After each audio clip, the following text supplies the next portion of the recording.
मौतदिल कर देती हैं ये सख्त मौसम का मिजाज। बर्फ के टीलों पे चढ़ती धूप जैसी औरतें, इनके अंदर पक रहा है वक्त का आतिशफिशां, जिन पहाड़ों को ढके हैं धूप जैसी औरतें। तो सो औरतां बहुत गहरियां, बहुत दिलचस्प होंदियां ने। तकरीबन अपने जीवन काल दौरान हर एक औरत बहुत सारियां पीड़ावां हंडांदी है। ओ प्रसव पीड़ा है, ओ पारिवारिक दुख हुंदे ने, ओ समाजिक बंधन दियां पीड़ावां हुंदियां ने। प्रधान म्यूट तुहाडे वास्ते खोज के लेके आंदा है कुछ इस तरह दियां फैमिनाइन स्टोरीज जिन्हां ने अपनी जिंदगी दी तपदी पट्टी विचों बल के ठंडी फुहार तक दा सफर तय कीता है। ਤਾਂ म्यूट देख रहे हो ਤੁਸੀਂ, मैं हाँ ਤੁਹਾਡੇ ਨਾਲ ਗੁਰਨੀਤ। ਆਓ ਤੁਹਾਨੂੰ ਲੈ ਕੇ ਚੱਲਦੇ ਹਾਂ ਅੱਜ ਪਿੰਡ ਬਜਵਾੜਾ ਜੋ ਕਿ ਹੁਸ਼ਿਆਰਪੁਰ ਜ਼ਿਲ੍ਹੇ ਵਿੱਚ ਹੈ। ਇੱਥੋਂ ਦੇ ਪਸ਼ੂ ਹਸਪਤਾਲ ਵਿੱਚ ਤਾਇਨਾਤ ਨੇ ਡਾਕਟਰ ਰਾਣਾਪ੍ਰੀਤ ਗਿੱਲ।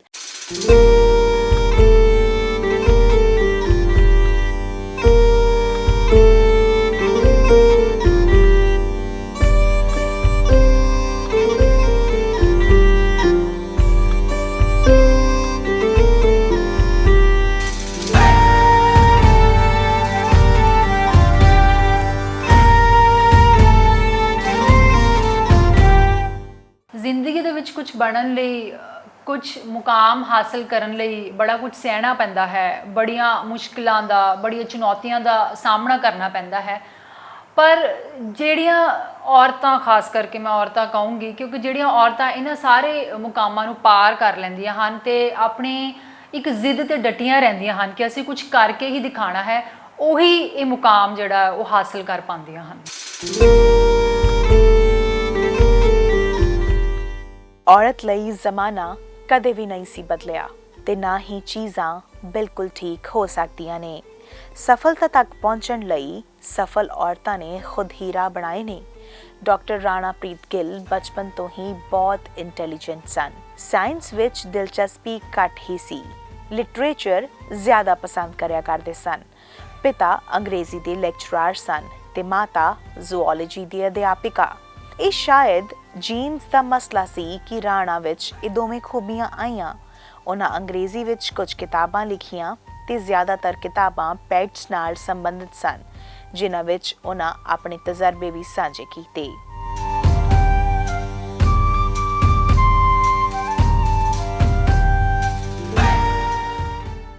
ਮੇਰੀ ਜ਼ਿੰਦਗੀ ਦੀ ਵੀ ਕੁਝ ਇਹੀ ਕਹਾਣੀ ਹੈ। ਜੇ ਮੈਂ ਦੱਸਣ ਲੱਗਾ ਤਾਂ ਸ਼ਾਇਦ ਇੱਕ ਬਹੁਤ ਹੀ ਵੱਡੀ ਕਿਤਾਬ ਦਾ ਰੂਪ ਲੈ ਲਵੇ ਇਹ, ਕਿ ਕਿੰਨੀਆਂ ਕੁ ਸਮੱਸਿਆਵਾਂ ਜ਼ਿੰਦਗੀ 'ਚ ਆਈਆਂ, ਕਿੰਨੀਆਂ ਕੁ ਚੁਣੌਤੀਆਂ ਦਾ ਮੈਂ ਸਾਹਮਣਾ ਕੀਤਾ, ਪਰ ਮੈਂ ਡਿਟਰਮਿੰਡ ਸੀ ਕਿ ਮੈਂ ਜ਼ਿੰਦਗੀ ਦੇ ਵਿੱਚ ਕੁਝ ਕਰਨਾ ਹੈ ਤੇ ਇਸ ਲਈ ਮੈਂ ਇਹ ਮੁਕਾਮ ਹਾਸਲ ਕੀਤਾ।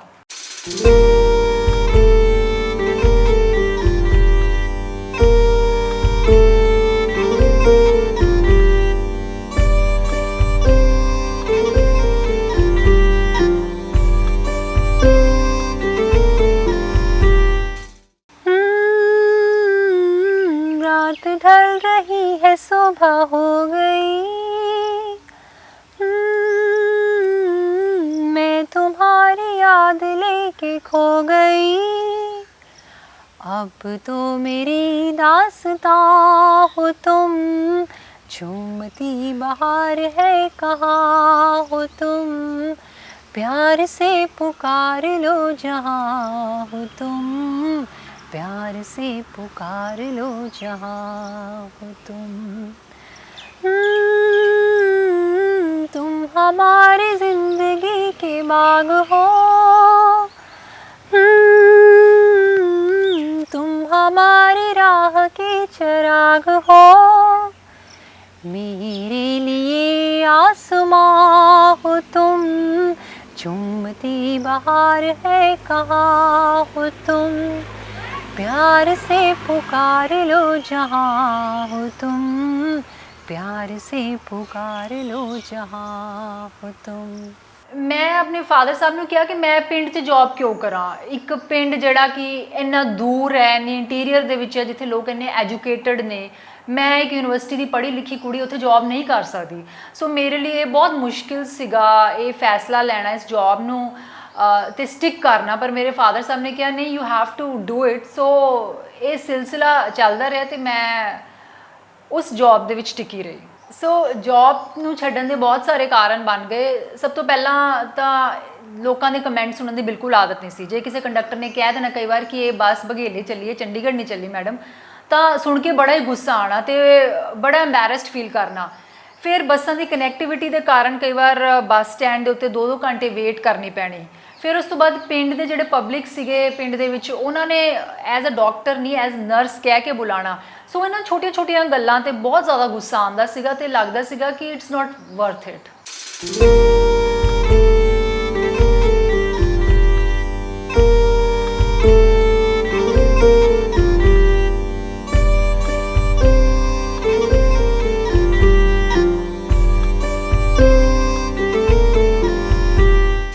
ਐਜ਼ ਅ ਵੈਟਰਨਰੀ ਡਾਕਟਰ ਅਕਸਰ ਇਹਨਾਂ ਦੀ ਨਿਯੁਕਤੀ ਪਿੰਡਾਂ ਦੇ ਵਿੱਚ ਹੀ ਹੋਇਆ ਕਰਦੀ ਸੀ ਤੇ ਵਾਹ ਵਾਸਤਾ ਵੀ ਯਕੀਨਨ ਪਿੰਡਾਂ ਦੇ ਲੋਕਾਂ ਨਾਲ ਹੀ ਹੋਇਆ ਕਰਦਾ ਸੀ। ਪਰ ਲੋਕਾਂ ਨੂੰ ਇਹ ਗੱਲ ਹਜ਼ਮ ਨਹੀਂ ਸੀ ਹੁੰਦੀ ਕਿ ਇੱਕ ਵੈਟਰਨਰੀ ਡਾਕਟਰ ਦੇ ਤੌਰ ਤੇ ਇੱਕ ਫੀਮੇਲ ਅਪਾਇੰਟ ਹੋਈ ਹੈ ਤਾਂ ਪਿੰਡ ਵਾਸੀ ਇਹਨਾਂ ਨੂੰ ਸਿਰਫ ਟੈਸਟ ਕਰਨ ਵਾਸਤੇ ਕਿ ਐਨੀਮਲ ਪ੍ਰੈਗਨੈਂਟ ਹੈ ਜਾਂ ਨਹੀਂ, ਇਹ ਦੇਖਣ ਵਾਸਤੇ ਕਿ ਇਹਨਾਂ ਨੂੰ ਕੁਝ ਆਉਂਦਾ ਹੈ ਕਿ ਨਹੀਂ, ਉਹ ਐਨੀਮਲ ਲੈ ਕੇ ਆਉਂਦੇ ਸੀ। ਤੇ ਰਾਣਾ ਨੂੰ ਹੌਲੀ-ਹੌਲੀ ਇਹ ਮਹਿਸੂਸ ਹੋਣ ਲੱਗ ਗਿਆ ਕਿ ਇਹ ਇਹਨਾਂ ਦਾ ਟੈਸਟ ਲੈ ਰਹੇ ਨੇ। ਹੁਣ ਰਾਣਾ ਨੇ ਧਾਰ ਲਿਆ ਕਿ ਇਹਨਾਂ ਨੇ ਆਪਣੇ ਆਪ ਨੂੰ ਇੱਕ ਸਕਸੈਸਫੁਲ ਵੈਟਰਨਰੀ ਡਾਕਟਰ ਦੇ ਤੌਰ ਤੇ ਐਸਟੈਬਲਿਸ਼ ਕਰਨਾ ਹੈ। ਇਥੋਂ ਹਾਰਡ ਵਰਕ ਦਾ ਸਿਲਸਿਲਾ ਸ਼ੁਰੂ ਹੋ ਗਿਆ। ਰਾਣਾ ਨੇ ਆਪਣੇ ਵਰਕ ਆਵਰਸ ਤੋਂ ਜ਼ਿਆਦਾ ਕੰਮ ਕਰਨਾ ਸ਼ੁਰੂ ਕਰ ਦਿੱਤਾ। ਈਵਨ ਸੰਡੇਜ਼ ਵੀ ਹਸਪੀਟਲ ਨੂੰ ਡੈਡੀਕੇਟ ਕਰਨੇ ਸ਼ੁਰੂ ਕਰ ਦਿੱਤੇ।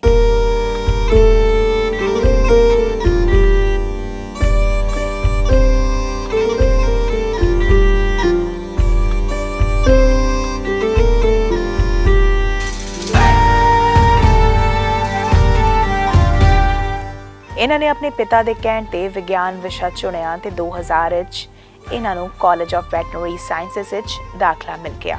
PAU ਗੜਵਾਸੂ ਤੇ ਇਹ ਉਹੀ ਗੜਵਾਸੂ ਸੀ ਜਿੱਥੇ ਬਾਅਦ ਵਿੱਚ ਇਹਨਾਂ ਨੂੰ ਸਨਮਾਨਿਤ ਕੀਤਾ ਗਿਆ। ਇੱਥੋਂ ਤੱਕ ਜ਼ਿੰਦਗੀ ਬੜੀ ਠੀਕ ਠਾਕ ਤੇ ਸੁਖਾਲੀ ਚੱਲ ਰਹੀ ਸੀ।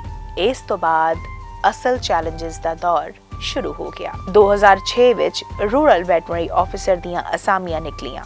ਇਹਨਾਂ ਨੇ ਫਿਲ ਕੀਤੀਆਂ। ਨੌਕਰੀ ਬੜੀ ਆਸਾਨੀ ਨਾਲ ਮਿਲ ਗਈ, ਪਰ ਰਾਣਾ ਸੈਟੀਸਫਾਈਡ ਨਹੀਂ ਸਨ।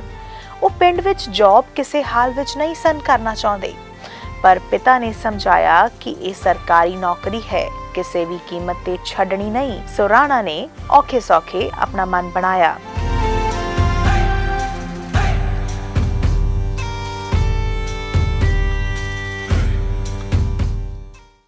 ਜਿਹੜਾ ਮੇਰਾ ਪਹਿਲਾ ਸਟੇਸ਼ਨ ਸੀਗਾ ਉਹ ਬੇਸਿਕਲੀ ਮੰਡ ਦਾ ਏਰੀਆ ਸੀਗਾ, ਬਘੇਲਾ।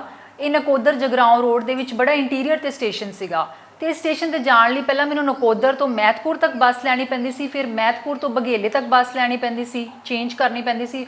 ਫਿਰ ਬਘੇਲੇ ਦੇ ਵਿੱਚ ਮੈਂ ਕਿਸੇ ਦੇ ਘਰ ਆਪਣਾ ਸਕੂਟਰ ਖੜਾ ਕਰਦੀ ਸੀ, ਫਿਰ ਉਹ ਸਕੂਟਰ ਉੱਥੋਂ ਚੱਕ ਕੇ ਮੈਨੂੰ ਅੱਗੇ 5-6 ਕਿਲੋਮੀਟਰ ਡਰਾਈਵ ਕਰਨਾ ਪੈਂਦਾ ਸੀਗਾ। ਤੇ ਇਹ ਸਾਰਾ ਜਿਹੜਾ ਸਵੇਰ ਤੇ ਜਾਣ ਦਾ ਪ੍ਰੋਸੀਜਰ ਸੀ ਨਾ, ਇਹੀ ਬਹੁਤ ਜ਼ਿਆਦਾ ਟੈਕਸਿੰਗ ਸੀ ਕਿਉਂਕਿ ਮਹਿਤਪੁਰ ਪਹੁੰਚ ਕੇ ਅੱਗੇ ਕਈ ਵਾਰ ਬੱਸ ਨਹੀਂ ਮਿਲਣੀ, ਵੇਟ ਕਰਨੀ ਪੈਂਦੀ। ਜਦੋਂ ਸਕੂਟਰ ਚੱਕਣਾ ਤਾਂ ਪਿੰਡ ਦੇ ਵਿੱਚ ਹੱਡਾ ਰੋੜੀ ਕ੍ਰਾਸ ਕਰਨੀ ਪੈਂਦੀ ਸੀ ਤੇ ਕੁੱਤੇ ਬੜੇ ਹੁੰਦੇ ਸੀ ਤੇ ਕੁੱਤਿਆਂ ਨੇ ਕਈ ਵਾਰ ਪਿੱਛੇ ਪੈ ਜਾਣਾ। ਤੇ ਇੱਕ ਵਾਰ ਤਾਂ ਇੱਦਾਂ ਦਾ ਇੰਸਟੈਂਸ ਵੀ ਹੋਇਆ ਕਿ ਮੇਰੀ ਜਿਹੜੀ ਸਲਵਾਰ ਹੈ ਉਹ ਕੁੱਤੇ ਨੇ ਫੜ ਲਈ ਤੇ ਮੈਂ ਚੀਕਾ ਮਾਰਦੀ ਆਪਣਾ ਸਕੂਟਰ ਡਰਾਈਵ ਕਰਦੀ ਅੱਗੇ ਜਾ ਰਹੀ ਹਾਂ।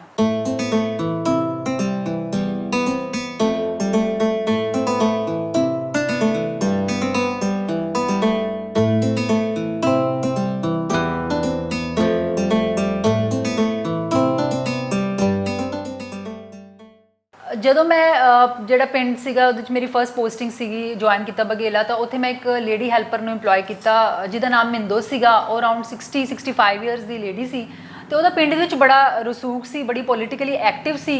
ਜਦੋਂ ਵੀ ਵੋਟਾਂ ਹੁੰਦੀਆਂ ਤਾਂ ਜਿਹੜੇ ਕੈਂਡੀਡੇਟ ਸੀ ਉਹ ਹਮੇਸ਼ਾ ਉਹਦੇ ਕੋਲ ਜਾਂਦੇ ਸੀ ਕਿਉਂਕਿ ਉਹਦਾ ਇੰਨਾ ਕੁ ਇਨਫਲੂਐਂਸ ਸੀ ਲੋਕਾਂ 'ਤੇ ਕਿ ਉਹ ਐਨ ਮਾਸ ਵੋਟਿੰਗ ਇੱਕ ਪਾਸੇ ਜਿਹੜੀ ਆ ਕਰਵਾ ਦਿੰਦੀ ਸੀ।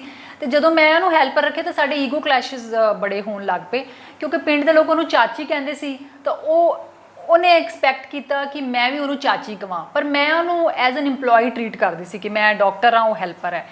ਤੇ ਜਦੋਂ ਟ੍ਰੀਟਮੈਂਟ ਹੋਣਾ, ਜਦੋਂ ਟ੍ਰੀਟਮੈਂਟ ਲਈ ਲੋਕਾਂ ਨੇ ਮੇਰੇ ਕੋਲ ਆਉਣਾ ਤਾਂ ਮੈਂ ਆਪਣਾ ਸਾਇੰਟੀਫਿਕ ਟ੍ਰੀਟਮੈਂਟ ਦੇਣਾ ਵੀ ਆਹ ਇੰਜੈਕਸ਼ਨਸ ਦਿਓ, ਆਹ ਇੰਜੈਕਸ਼ਨਸ ਦਿਓ, ਤਾਂ ਉਹਨੇ ਮੇਰੇ ਸਾਹਮਣੇ ਹੀ ਬੈਠ ਜਾਣਾ ਤਾਂ ਉਹਨੇ ਮੈਨੂੰ ਕੰਟਰਾਡਿਕਟ ਕਰਨਾ। ਉਹਨੇ ਕਹਿਣਾ ਕਿ ਨਹੀਂ ਆਹ ਇੰਜੈਕਸ਼ਨ ਦੇਣ ਦੀ ਲੋੜ ਨਹੀਂ ਹੈਗੀ ਤੁਹਾਨੂੰ, ਤੁਸੀਂ ਆਹ ਗੂੰਦ ਕਤੀਰਾ ਦਿਓ, ਤੁਸੀਂ ਉਹਨੂੰ ਸੌਂਫ ਦਿਓ, ਜਵੈਣ ਦਿਓ, ਠੀਕ ਹੋ ਜੂਗੀ।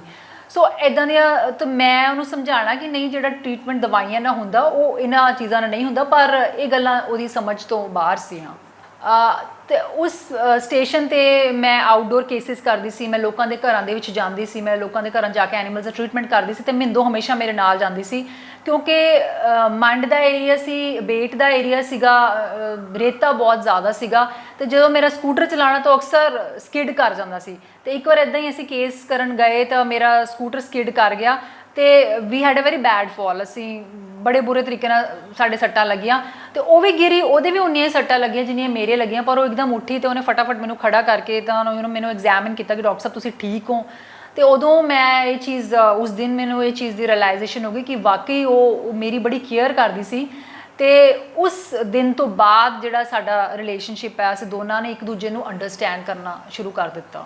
ਚੰਨ ਕਿੱਥਾਂ ਗੁਜ਼ਾਰੇ ਆਏ ਰਾਤ ਵੇ ਮੈਂਡਾ ਜੀ ਦਲੀਲਾਂ ਦੇ ਬਾਤ ਵੇ, ਉਹ ਚੰਨ ਕਿੱਥਾਂ ਗੁਜ਼ਾਰੇ ਆਏ।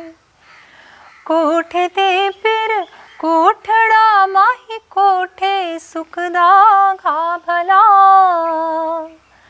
ਆਸ਼ਕਾਂ ਜੋੜੀਆਂ ਪੌੜੀਆਂ ਤੇ ਮਸ਼ੂਕਾਂ ਜੋੜੇ, ਰਾ ਭਲਾ ਵੇ ਚੰਨ ਕਿੱਥਾਂ ਗੁਜ਼ਾਰੇ ਆਏ।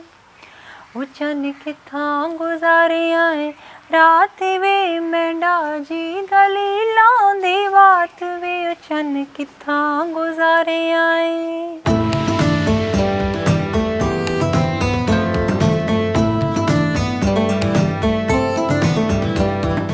ਔਰਤਾਂ ਦੀ ਇੱਕ ਖੂਬੀ ਹੁੰਦੀ ਹੈ ਕਿ ਉਹ ਜਿਸ ਵੀ ਜਗ੍ਹਾ ਤੇ ਰਹਿੰਦੀਆਂ ਨੇ ਉਸ ਜਗ੍ਹਾ ਨੂੰ ਸਵਰਗ ਬਣਾ ਦਿੰਦੀਆਂ ਨੇ। ਇਸੇ ਤਰ੍ਹਾਂ ਡਾਕਟਰ ਰਾਣਾਪ੍ਰੀਤ ਗਿੱਲ ਨਾਲ ਵੀ ਹੈ। ਜਦੋਂ ਅਸੀਂ ਇਹਨਾਂ ਦੇ ਹਸਪੀਟਲ ਦੇ ਵਿੱਚ ਦਾਖਲ ਹੋਏ ਤਾਂ ਲੱਗਿਆ ਹੀ ਨਹੀਂ ਕਿ ਤੁਸੀਂ ਇੱਕ ਸਰਕਾਰੀ ਪਸ਼ੂ ਹਸਪਤਾਲ ਦੇ ਵਿੱਚ ਦਾਖਲ ਹੋ ਰਹੇ ਹੋ। ਇਹਨਾਂ ਦਾ ਆਪ ਦਾ ਕਮਰਾ ਇਹਨਾਂ ਨੇ ਇਸ ਕਦਰ ਸਜਾਇਆ ਹੋਇਆ ਹੈ ਕਿ ਅੰਦਰ ਵੜਦਿਆਂ ਸਾਰ ਤੁਹਾਨੂੰ ਕਿਸੇ ਹਸਪੀਟਲ ਦੇ ਕੈਬਿਨ ਦੀ ਨਹੀਂ ਬਲਕਿ ਇੱਕ ਡਰਾਇੰਗ ਰੂਮ ਵਰਗੀ ਫੀਲਿੰਗ ਆਉਂਦੀ ਹੈ।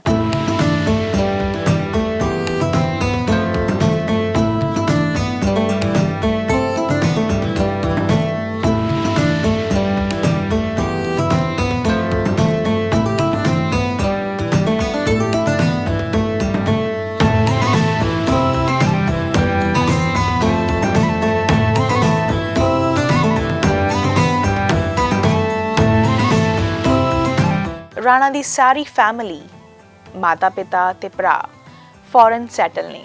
ਰਾਣਾ ਉਹਨਾਂ ਨੂੰ ਬਹੁਤ ਜ਼ਿਆਦਾ ਮਿਸ ਕਰਦੇ ਨੇ, ਪਰ ਉਹ ਆਪਣੇ ਕਿੱਤੇ ਨੂੰ ਵੀ ਹੱਦ ਤੋਂ ਜ਼ਿਆਦਾ ਪਿਆਰ ਕਰਦੇ ਨੇ ਤੇ ਆਪਣੀ ਕਲਾ ਨੂੰ ਤੇ ਆਪਣੇ ਹੁਨਰ ਨੂੰ, ਆਪਣੀ ਪੜ੍ਹਾਈ ਨੂੰ ਲੋਕਾਂ ਲਈ ਤੇ ਆਪਣੇ ਪੰਜਾਬ ਲਈ ਸਰਵ ਕਰਨਾ ਚਾਹੁੰਦੇ ਨੇ।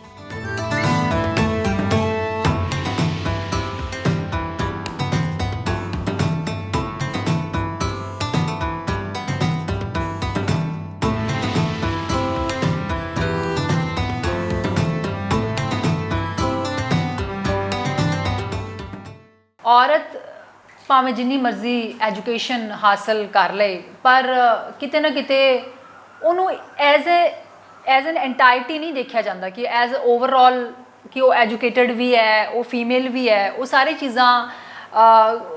ਚੀਜ਼ਾਂ ਨੂੰ ਕੰਸੀਡਰ ਨਹੀਂ ਕੀਤਾ ਜਾਂਦਾ, ਪਰ ਉਹਨੂੰ ਸਿਰਫ as a basic human being ਕਿ ਉਹ ਲੇਡੀ ਦੇਖਿਆ ਜਾਂਦਾ।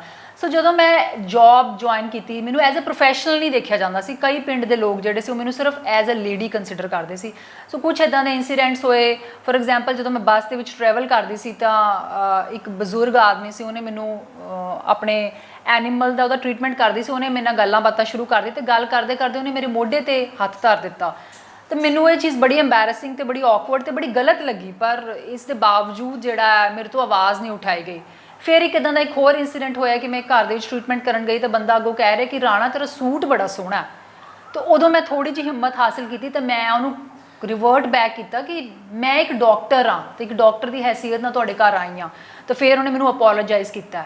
ਸੋ ਜਦ ਤੱਕ ਮੈਂ ਆਵਾਜ਼ ਨਹੀਂ ਚੱਕਦੀ ਸੀ ਇੱਦਾਂ ਦੇ ਇੰਸੀਡੈਂਟਸ ਹੋ ਹੀ ਗਏ, ਪਰ ਜਦੋਂ ਮੈਂ ਬੋਲਣਾ ਸਟਾਰਟ ਕੀਤਾ, ਲੋਕਾਂ ਨੂੰ ਇਹ ਅਸਰਟ ਕਰਨਾ ਸ਼ੁਰੂ ਕੀਤਾ ਕਿ ਮੈਂ ਇੱਕ ਲੇਡੀ ਹੋਣ ਤੋਂ ਪਹਿਲਾਂ ਇੱਕ ਡਾਕਟਰ ਹਾਂ ਤੇ ਤੁਸੀਂ ਮੈਨੂੰ ਕੀ ਤੁਸੀਂ ਇੱਕ ਮੇਲ ਵੈਟਨਰੀ ਡਾਕਟਰ ਨੂੰ ਵੀ ਇੱਦਾਂ ਦੇ ਕਮੈਂਟਸ ਦਓਗੇ, ਉਹਨੂੰ ਇੱਦਾਂ ਟਰੀਟ ਕਰੋਗੇ। ਸੋ ਮੇਰੇ ਬੋਲਣ ਤੋਂ ਬਾਅਦ ਜਿਹੜੀਆਂ ਇਹ ਚੀਜ਼ਾਂ, ਇੱਦਾਂ ਦੇ ਇੰਸਟੈਂਸ ਜਿਹੜੇ ਉਹ ਘਟਨੇ ਸ਼ੁਰੂ ਹੋਏ। ਸੋ ਮੈਂ ਜਿਹੜੀਆਂ ਵੀ ਕੁੜੀਆਂ ਫੀਲਡ ਦੇ ਵਿੱਚ ਐਜ਼ ਅ ਵੈਟਨੇਰੀਅਨ ਜਾਂ ਬਾਕੀ ਕਿਸੇ ਵੀ ਜੌਬ ਦੇ ਵਿੱਚ ਬਾਹਰ ਕੰਮ ਕਰ ਰਹੀਆਂ ਨੇ, ਬਿਕੋਜ਼ ਹਰ ਖਿੱਤੇ ਦੇ ਵਿੱਚ ਮੇਲ ਤੇ ਫੀਮੇਲ ਇਕੱਠੇ ਕੰਮ ਕਰਦੇ ਆ, तो मैं कहना चाहती हूँ कि बहुत ज़रूरी है स्ट्रॉन्ग होना, बहुत ज़रूरी है आवाज़ उठाना, बहुत ਜ਼ਰੂਰੀ ਹੈ ਕਿ ਜੇ ਤੁਹਾਨੂੰ ਲੱਗ ਰਿਹਾ ਕਿ ਕੋਈ ਬੰਦਾ ਤੁਹਾਡੇ ਨਾਲ ਗਲਤ ਕਰ ਰਿਹਾ ਤਾਂ ਉਹਨੂੰ ਕੁਐਸਚਨ ਬੈਕ ਕਰਨਾ, ਯੂ نو, ਉਹਨੂੰ ਇਸ ਚੀਜ਼ ਦਾ ਅਹਿਸਾਸ ਦਿਵਾਉਣਾ, ਬਿਕੋਜ਼ ਨਹੀਂ ਤਾਂ ਫਿਰ ਇਦਾਂ ਦੇ ਜਿਹੜੇ ਕੇਸਿਸ ਨੇ, ਇਦਾਂ ਦੇ ਇੰਸਟੈਂਸ ਹੈ ਉਹ ਵੱਧਦੇ ਜਾਂਦੇ ਨੇ। ਇਸ ਲਈ ਆਈ ਥਿੰਕ ਜੇ ਤੁਸੀਂ ਬਾਹਰ ਨਿਕਲ ਕੇ ਕੰਮ ਕਰ ਰਹੇ ਹੋ ਤਾਂ ਦਲੇਰ ਹੋਣਾ ਬਹੁਤ ਜ਼ਰੂਰੀ ਹੈ।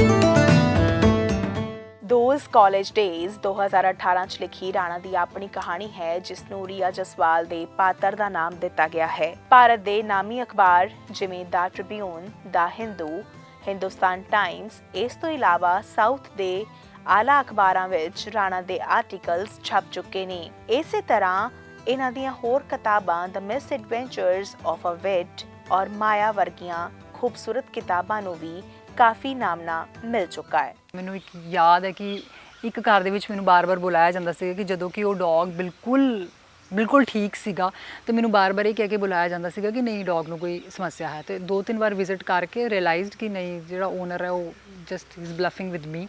ਤੇ ਕਈ ਵਾਰ ਬਹੁਤ ਸਾਰੇ ਅਨਨੈਸੈਸਰੀਲੀ ਅਟੈਂਸ਼ਨ ਮਿਲਦੀ ਹੈ, ਕਈ ਵਾਰ ਗਿਫਟਸ ਮਿਲਦੇ ਨੇ ਤੇ ਸਮਹਾਉ ਇਹਨਾਂ ਚੀਜ਼ਾਂ ਤੋਂ ਉੱਪਰ ਉੱਠ ਕੇ ਓਨਰ ਨੂੰ ਦੱਸਣਾ ਪੈਂਦਾ ਹੈ ਕਿ ਨਹੀਂ, ਇਹ ਜਿਹੜਾ ਉਹਨੂੰ ਰਿਅਲਾਈਜ਼ ਕਰਾਉਣਾ ਪੈਂਦਾ ਹੈ ਕਿ ਨਹੀਂ, ਅਸੀਂ ਕਿ ਸਾਨੂੰ as a doctor, as a caregiver ਜਿਹੜਾ ਹੈਗਾ ਨਾ, ਉਹ ਐਜ਼ ਟਰੀਟ ਕੀਤਾ ਜਾਵੇ।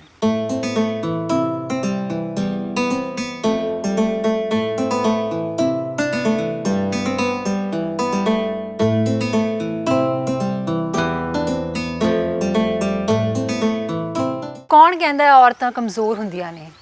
ਬਾਹਰ ਨਿਕਲੋ ਆਪਣੇ ਘਰ ਤੋਂ, ਬਾਹਰ ਨਿਕਲੋ ਇਸ ਚਾਰ ਦੀਵਾਰੀ ਦੀ ਦੁਨੀਆ ਤੋਂ ਤੇ ਆਪਣੀ ਜ਼ਿੰਦਗੀ ਜੀਣਾ ਸਿੱਖੋ, ਆਪਣੇ ਪੈਸੇ ਕਮਾਓ, ਜੌਬ ਕਰੋ, ਆਤਮ ਨਿਰਭਰ ਹੋ, ਆਪਣੇ ਆਪ 'ਚ ਕੌਨਫੀਡੈਂਸ ਲਿਆਓ।